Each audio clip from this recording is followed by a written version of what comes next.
নমস্কার বন্ধুরা, আমি মেনকা রান্নাঘর থেকে তোমাদের সবাইকে স্বাগতম জানিয়ে আজকে আমি ভিডিওটা শুরু করছি। আজকে আমি তোমাদেরকে ইলিশের পোস্ত কারি করে দেখাবো, তোমরা দেখতে থাকো, খুব সুন্দর লাগবে। দই দিয়ে রান্নাটা করব আমি। এখানে আমি ইলিশ মাছ কেটে নিয়েছি, 6 পিস মাছ নিয়ে নিয়েছি, কড়াইতে করে দিয়ে দিচ্ছি। কড়াইতে করে মাছগুলো আমি মাখিয়ে নেবো, সব আলাদা পাত্রে আমি ব্যবহার করব না। মাছগুলো সব নিয়ে নিয়েছি, পরিমাণ মতো লবণ দিয়ে দিচ্ছি। লবণটা ভালো করে মাছে আমি মাখিয়ে নিচ্ছি।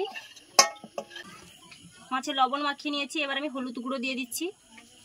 হলুদটাও মাছে ভালো করে মাখিয়ে নেব। সব মাছে ভালো মাখানো হয়ে গেছে, এবার আমি লঙ্কার গুঁড়ো দিয়ে দেব। এখানে আমি 1 চামচ লঙ্কার গুঁড়ো দিয়ে দিচ্ছি। লঙ্কার গুঁড়োটা আমি ভালো করে মাখিয়ে নেব। আর লঙ্কার গুঁড়োটা ঝাল বলে আমি 1 চামচই দিচ্ছি, তোমরা পরিমাণ মতন দিয়ে দেবে। এবার আমি সরিষার তেল দিয়ে দিচ্ছি। তেল দিয়ে ভালো করে মাছটা আমি ম্যারিনেট করে নিচ্ছি। সরিষার তেল দিয়ে আমি মাছগুলোকে ভালো করে ম্যারিনেট করে নিলাম। এবার আমি বাকি মশলাগুলো দিয়ে দেবো বন্ধুরা, দেখুন। এবার আমি এখানে বেটে নিয়েছি, পোস্ত বেটে নিয়েছি, সর্ষে বেটে নিয়েছি। এখানে আমি আদা, কাঁচা লঙ্কা, পেঁয়াজ, রসুন বেটে নিয়েছি একসঙ্গে। দই নিয়ে নিয়েছি, 2টো তেজপাতা নিয়ে নিয়েছি। এগুলো সব আমি দিয়ে দেবো মাছে।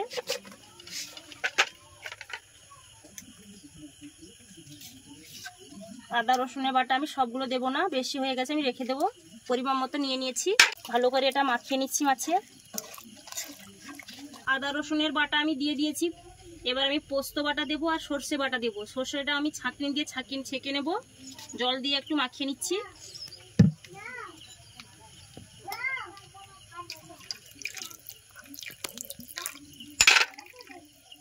সর্ষে বাটা নিয়ে নিয়েছি, এবার আমি পোস্তে বাটা দিয়ে দিচ্ছি, ভালো করে মাখিয়ে নিচ্ছি। এবার আমি দই দিয়ে দেব।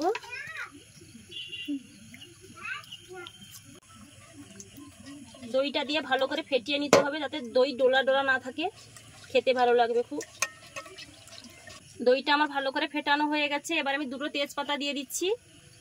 সবশেষে আমি কালো জিরা দিয়ে দিচ্ছি। কালো জিরে দিয়েও ভালো করে মাখিয়ে নেব। আর অল্প পরিমাণে আমি সরিষার তেল দিয়ে দিচ্ছি।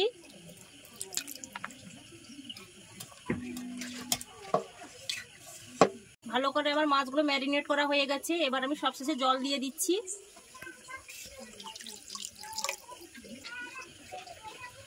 জল দিয়ে দিয়েছি, এবার আমি ঢাকনা দিয়ে দেব। হালকা আছে এটা রান্নাটা হবে। ওভেনটা আমি জ্বালিয়ে দিয়েছি, কড়াই বসিয়ে দিয়েছি। এবার একটা হালকা আছে 15 মিনিট থেকে 20 মিনিট পর্যন্ত হবে এটা, ধীরে ধীরে। গন্ধটা যা উঠছে তো জিভে জল চলে আসবে। কি সুন্দর ফুটছে দেখুন বন্ধুরা।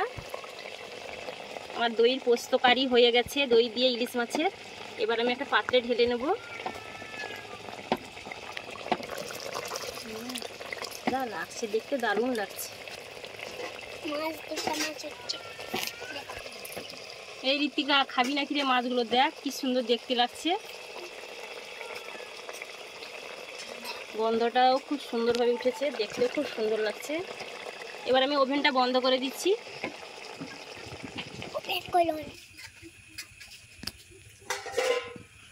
একটা পাত্রে আমি ঢেলে নিচ্ছি।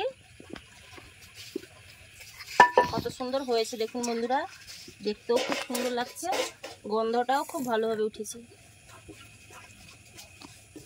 দই দিয়ে ইলিশের পোস্ত কারি আমার হয়ে গেছে। খেয়ে বলবো কেমন হয়েছে।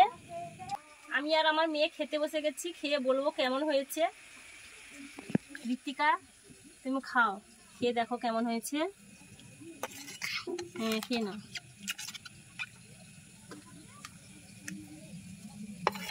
তুই মাথা খাবি নাকি রে? খেতে পারবি না, সেটা খা, ছোট্ট মানুষ।